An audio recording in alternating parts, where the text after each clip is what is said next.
Sophie, his 13th birthday. Gift? We've got you. Guitar? Coming tomorrow. Road game today, surprise party tomorrow. Change of plans. Game tomorrow. No, birthday tomorrow. Hotel, hotel. Guitar. Reroute. Birthdays are on birthdays. Party? Relocate. UPS My Choice makes rerouting packages easy. How we're helping companies solve for the needs of customers like Sophie. Yes, we've kind of come down off that cloud of that come from behind last second victory over our rival Kent State. It was kids really just so proud for all of our players and the way they played and the way they were able to come back and win that game. And it was their 6th MAC win in a row, I believe, and their 8 out of the last 10 wins we've had as a program. And I think a lot of it has to do with their just belief that in a game like that, they now have that belief they're going to find a way to win. I don't know that's always going to help. You don't always want to be behind. And I'm not sure how much you really had to have a lot of belief as you watch them drive the length of the field and say, well, gosh, let's just stop them because they made a great drive, but we came back and won the game. And so it was a great win for us, and it was just it was very, very special. And it's not just our rivalry; it's our division.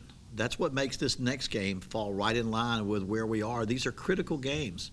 This is our divisional game here. This is Miami. They're in our division, and everyone becomes critical as we try the first step in regard to winning your division is to win your games, conference games, and make sure you win your head-to-head competitions in the Eastern Division. Those losses will double the meaning down the road if we're in that division, because if you play somebody down the road and you end up with the same record, I think if you beat them head-to-head, that's going to make a little bit of a difference. So this is a big game, and we are working very hard to prepare for probably one of the better 0-5 teams in the country. I might as well keep on talking because it's what's on my mind. When you look at the way they play, when you see 0-5, you say, well, what's wrong? Well, what's wrong? They lost to one of the better 1AA programs in America. They lost by 3 or 4. They lost by 7 to the Sun Belt Conference champion, Western Kentucky. They lost by 7 to Cincinnati, a program that's a little bit they represent a little higher, a really good league. They were down 10-7 with a couple of minutes left to Ohio, who was preseason pick number 2 in our division, and lost 17-10 on a pick 6 at the end of the game, 17-7. And then Iowa, they lose no different than we lost to Wisconsin. So and they play very good defense. I consider them to be right up there with the better half of the conference in defenses.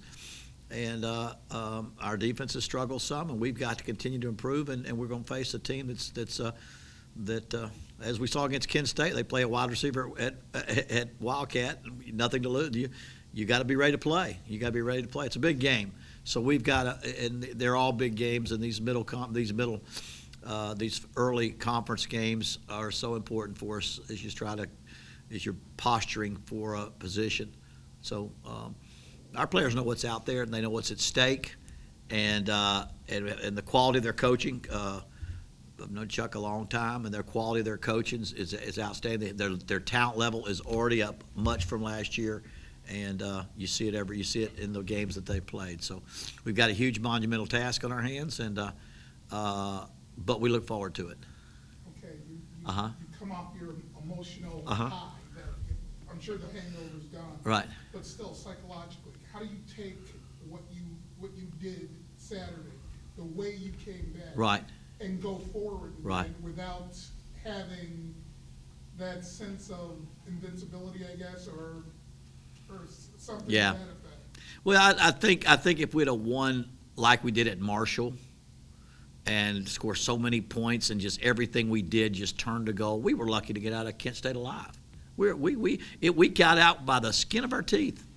We clawed and scratched and found a way to win a game that we almost lost. If you don't get their attention against Kent State, if that doesn't make it clear, man, we're in a battle every week. We're a team that has to win every game in a 4-quarter, 60-minute battle.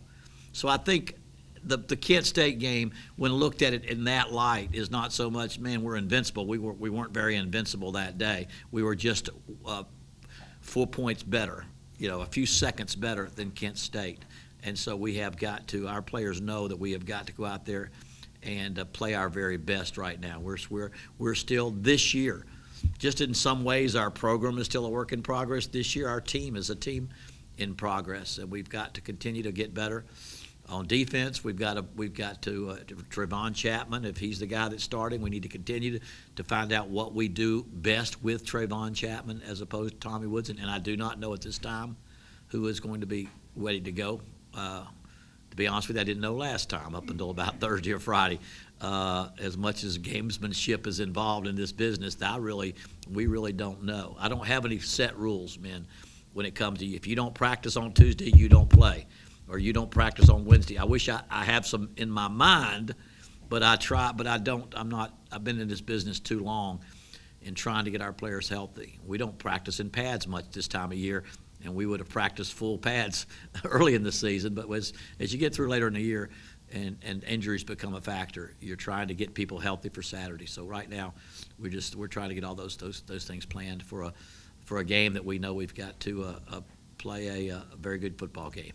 Terry, given how Marshall Fawn performed in the second half, and what he experienced last year in Oklahoma, his confidence level, have you noticed a surge in it? And maybe more importantly, the confidence of the football game, should he have to continue to play going forward? Yeah, I think it was more of an inner conflict than the one with the team. I think they see him as a very talented guy that has certain qualities and that stand out more than others when it comes to comparing him and Tommy Woodson. But I really think you could just watch the game at Kent State and see him transform from the nerves of the first half of so much riding on that game in his own mind, because hometown, wanting to be a success, wanting to prove himself, building up all that pressure on himself. Another reason why we didn't really name him the quarterback. We really weren't sure, and we really said, let's just don't put that on him either. But by the second half, I think we saw the way he can play. And by all means, he still has his strengths that are his unique strengths. But I think we saw him go through what you just talked about as far as the confidence level between first half and second half. And if anybody, 2 interceptions and a fumble in that first half and missed a couple of throws, that could have shaken a lot of people, and it did not. He just responded to it and had a marvelous second half. So, he's having a good week of practice, and he'll be ready. But I think, as he said in his post-game press conference, Tommy Woodson's been number one, and you don't lose that position due to injury. So it's still, we're not going to change our lineup. We'll just change based on what transpires in practice. You've always said that Trevon is a better runner than passer. Will we see more of that this weekend without Flinty? Can I get you the game plan? Here, let me get this. Let me get you my game plan, Jordan. Here, show it to Chuck Martin and the whole defense. No. You're exactly right. If we have one quarterback as opposed to another, and let me say this: as he started out as a quarterback, and you say, okay, what kind of kid is well? He runs really, really well, and he's learning how to throw it as a quarterback. Well, he's a year and a half. He's a year removed from that. He's very close. He's much closer to being that thrower than he is the runner. Tommy Woodson, I would love to see him be more of as good or elusive a runner. He's more of a power guy, So I think they have their qualities. So I think Trevon is more of an elusive runner. He's got a little more speed. He's 220, but he's got some good speed. And I say maybe 215, but he's pretty big. But there are a few things he does well. But we run our offense with both quarterbacks. We don't change our offense with either quarterback. But we would want to say these 2 or 3 plays, a little more emphasis here, those 2 a little more emphasis there. But other than that, we don't have a pure runner versus a pure thrower in that thought. Mm-hmm. All the talk is on the offense, and it should. Right. But Ulysses had a phenomenal Right. game again in the linebacker spot. He had to go after Nate Howard Right. all day long. You talk about how he played on Saturday. Yeah, Ulysses Gilbert, of course, he had 19, 18, 15, I don't know, 16 tackles in a game. And he's just, he's got he's a linebacker by birth, I think. He's been a linebacker all his life. He's got exceptional speed. he just learning how to play football. Chuck Amott has coached linebackers so long, and he's got All-Americans and first-round draft picks that he's worked with. But Ulysses has as much or more speed than Jatavis Brown, but doesn't quite have the knowledge of how to play, right yet as much as him. But he is really developing. I would continue to elaborate, but he still has so much room for improvement. There are so many things he's learning how to play in space and how to recognize blocking schemes, and to do that. But the fact that he has great ability, he gets to the ball, So he's made a lot of tackles. We need a lot of those other guys to make tackles too. We're still struggling, I think, to come into our own on defense, and I think that's where we knew we would be coming into this season. We said let's try to be more productive on offense, like I said, and then try to grow on defense. And defense had a great challenge. I think Kent State had a great game plan for us that put a Wildcat quarterback that could run the football and throw it because he was an outstanding quarterback in high school, and ran some play. Blocking schemes are a little different. But I think the defense, Ulysses, we know what he can do now. Now we've got to make sure we get the right people around him. Is that a case of lack of communication, inexperience, combination of the two? Well, anytime you get a different game plan than one you planned, and then you got a youthful guys, like as an older coach, I may go out there and the defense does a million different things. Well, I'll sit back and say, well, gosh, back in '93, that's what LSU did to me. Or back in '84, that's what Glenville State did to me. Or whatever league I was coaching in. Your experience falls into place. When you have veteran players, they have the same experiences as they face more and more teams. Somebody else did that to me, and I could do this. So I think when you have younger players, they don't react to new things quite as well. But like I say, that's just part of. So that falls into place of how you've got to learn how to play football and how to learn how to play as a team, and we're still making strides there, on defense. And so, but I've got a lot of coaches with a lot of experience at seeing all these things and putting them in the right place. So, I think as we, like I say, we're a defense in progress right now, and we're continuing to get better and better. We lost Jamal Marcus; is not going to play, so we've lost Jamal Marcus. And so that's probably our best defensive player. We've lost him for the year. He's going to have surgery, and we've lost Jamal Marcus, and so we haven't had him for a couple of weeks anyway. We had him a little bit during Appalachian State, and but we just other guys have to step forward. Just like Warren Ball, we lost Warren Ball, and that guy was. I mean, it was clear he was everything we'd hoped he would be, and we lost him going into Marshall. Somebody stepped up. Manny Morgan stepped up, and then Van Edwards stepped back up, and so that's what we expect to happen. Dante Moore is our number one guy, but Vinkus is playing a lot there, and Savon Pittman on the other side. They can switch around, and so and Josh Ward is playing. There's some good young guys that we really think we've planned on being our future. Just the future, as we tell all of our backups, the future is now. It's now. You get your chance. Right? It's like Javon Chapman. It's your chance is now. Manny Morgan, your chance is now. It looks like they cleaned up the tackling issues somewhat. I mean, that comes with experience. You learn how. You're not born with the knowledge of how to place your helmet and what side do you put your helmet on when he's on the sideline, or to keep a cutback from happening. It has to be learned. It has to be practiced. And then they put the guy that all week we had said, let's identify number 4. Where's he going to be? Is he going to be in a slot? Is he going to be in the edge? Is he going to be in motion? All week we worked, because this guy was their best athlete, I thought, on offense. We have to find a way to know where number 4 is all the time. We didn't have any problem finding out where he was. He was right behind center. But that put the ball in his hands every single time. So he had a lot to do with us missing tackles, I think, number 4, because that was the guy they'd been getting the ball to as much as they could. Now they just found a way to have it snapped to him every play. And I don't think being better at tackling sometimes comes in just 2 or 3 days of practice. As you get better, although there are plenty of years where one day we had a bad day tackling, usually because of a great back or a great this guy. But I think as we get more experienced and we have a lot more guys with playing time, they get better tackling. Terry, how would you quantify the effect that Zach Geiser Yeah. I've been very impressed with, he seems to pop All on right. tape, and Saturday I thought he played terrific. For a guy now, do you feel like it's all starting to now come together for him? Not just what he does, but in a leadership capacity? Yeah, I mean, all those things. I think people that are, I'm not as old as you are probably. No, you're I am older than you probably, but we think of the quarterback of the defense being that safety. That guy that sits back in the middle of the field, umbrella coverage. He's the guy that keeps everything in front of him. He makes sure everybody's in their place. Zach is a straight A student. He reminds me of that safety that we all grew up wanting to have, that point guard, that shortstop, that kid that always got picked first in Little League to play at every sport. He's the guy that you want back there just pulling people together. I think that's Zach Geiser. And his numbers, probably perfect speed, perfect height, perfect weight, not sure where that is. But with the intangibles and his quality as a leader on defense, I think that's where you're seeing it. And because he's a safety, he's got to make a lot of tackles. And he's in on a lot of tackles. He's a very good tackler. He's got interception.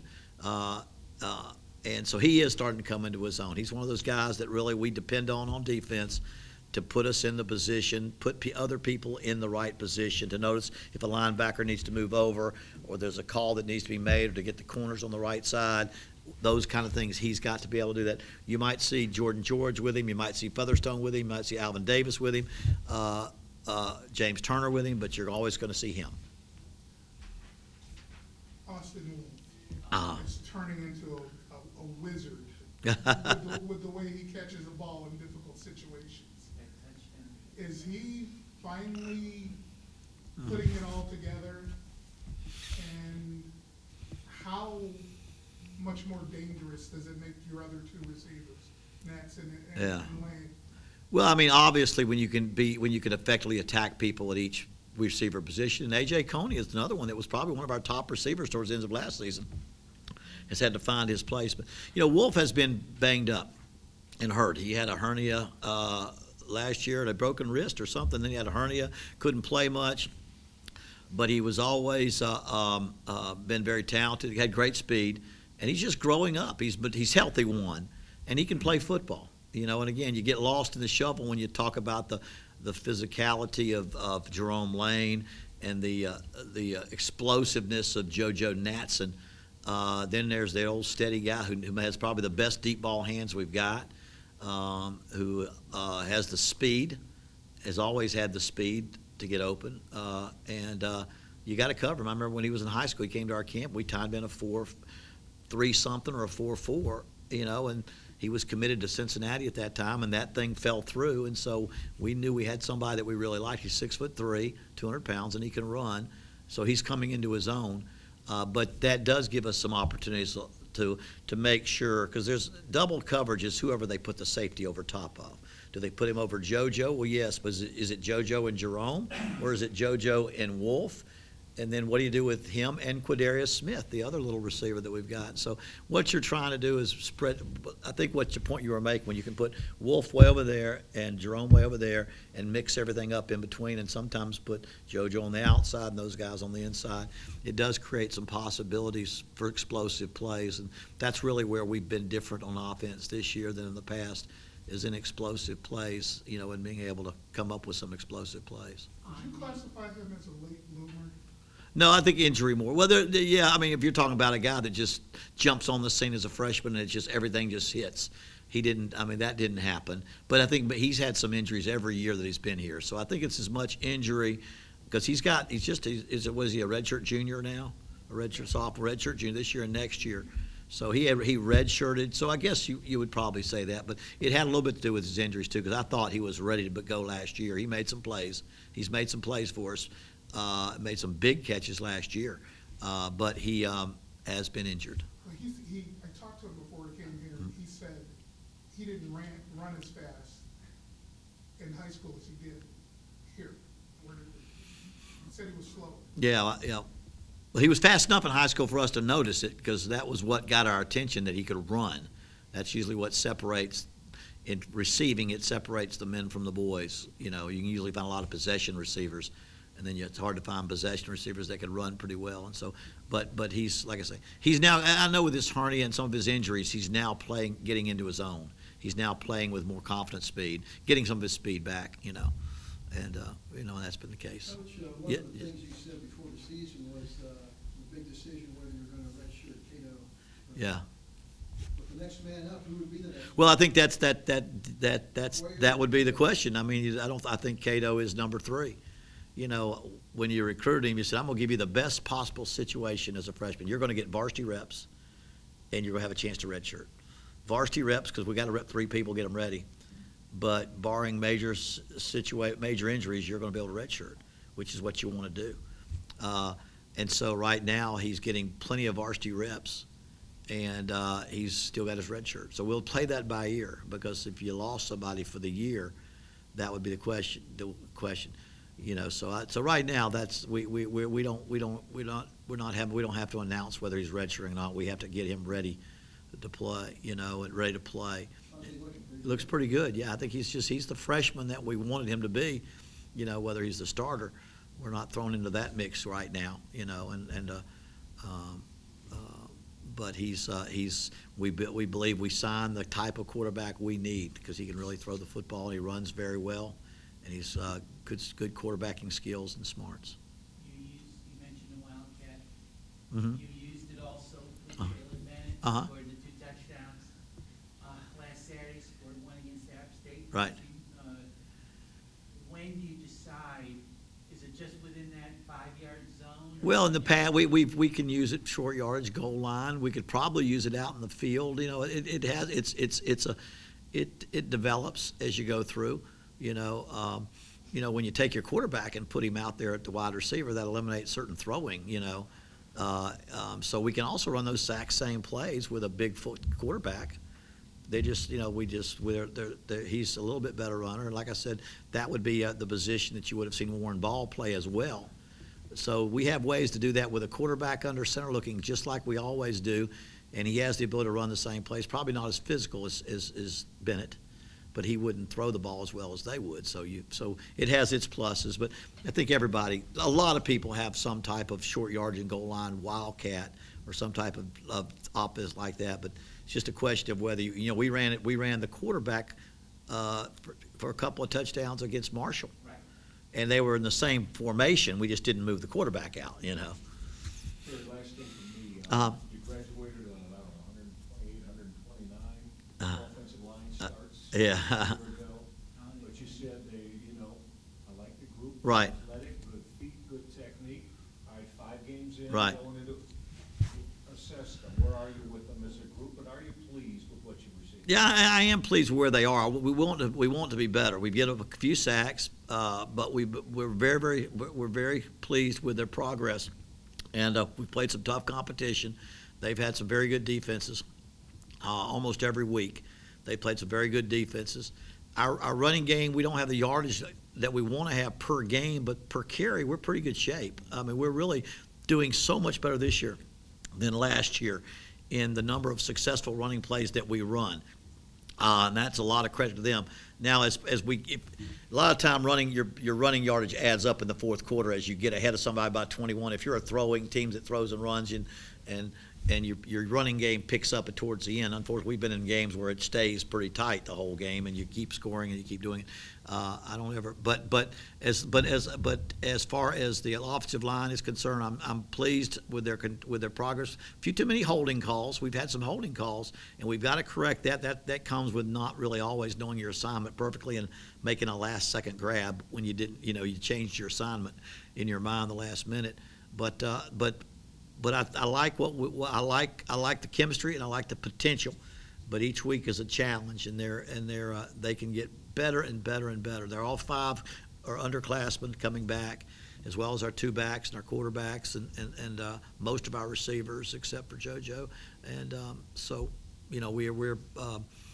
they're getting better. But I'm very pleased, and like I say, you'd like to run that ball more. But a lot of this, again, I think we're a different offense because we got a few more explosive plays. You throw 1 or 2 explosive runs into an offense, and all of a sudden you're averaging 175 a game as opposed to 130. and our goal early was, can we get up to 175 or more? That was where you wanted us, but that's getting up there to where I'm comfortable in the mix. We've had so much success throwing the football, and we've had to we've had to outscore some people at times that you do what's best at the moment. Yeah. I have three things. All right. I'll go through them quickly. Number one, the call on their kicker on the long kickoff return. Do you remember that one? Edwards had the long return, and there was a penalty, and it was a call on their kicker for holding. Yeah, he tackled. I don't know why he tackled one of our blockers. Right. Yeah. And then they only marked off 5 yards on that. I don't remember. Yeah. Well, because I thought they called sideline interference on us because I just saw where the flag was thrown, and I didn't see the penalty, so I can't tell you what I saw until I saw it on video the next day. But I thought it was sideline interference, but it was I guess he just grabbed. I don't for whatever. That's a strange call. I don't know, but it added. I thought it added 10 more yards, but I was. I thought he said 10. But it didn't. I don't know the call. Like I say, I don't even know how you have a holding. I don't even know how you have a holding on that play, unless he was grabbing him to try to get around. I don't know exactly, but I was worried because I thought it was a penalty on us, and I was screaming at the official, and it was not even on us. So I said, "Oh, forget it. Never mind." It's like Gilda Radner. Never mind. Yeah. You have some transfers of new guys, some Right. senior guys like JoJo, so you always wonder if I know they bought into the program, Right. but what they think about the wagon wheel, and I've looked at all this footage after the game, and I can't see the first two guys that had a death grip on it were your two tackles who were here for the first time. Yeah, you know what? They've all been a part of rivalries, and they listen and they catch in. First of all, it was for someone that's new, that doesn't understand the rivalry. They do understand scoring in the last seconds and winning an incredibly exciting football game. But most of them they walk in our locker room every day, and the first thing they see is that wagon wheel up on the wall, and it'll have a new plate on it that has the score of that game. And they'll have their lapel pins the next 3 weeks. They'll have lapel pins they wear on their leather jackets that say it's the wagon wheel with the year 216 on it, just like the last year says 215. And that means a lot to them. So, yeah, it's funny. I saw Jelani Hamilton holding it. He hadn't played as much, but he transferred in to get his last year in. He was holding onto that wagon wheel for a while. And, yeah, I get a kick out of a big game like that, of all the guys that play and all the guys that don't play. Or even ineligible because they're sitting out a year. And when the wagon wheel gets won, who's the first guy over there? Half the guys that aren't the guys that play. They're the guys that are the freshest on the sideline, and they get there first. But it was I think it's hard not to buy in because it's such a big thing, and it's a big rivalry. It's such a big rivalry game here. And then finally, I know you're busy, everyone's busy. Do you get a chance to check on how your zips are doing in the Yeah, I was just gonna. I don't. People tell me. They told me Jatavis. Justin started too. March is starting. Well, I knew somebody said March was starting. I knew Justin had a decent game last week. Did he have a good game yesterday? Well, Manny Te'o tore his Achilles, and next man up is Jatavis. That he's dead. Did he do all right? His first game.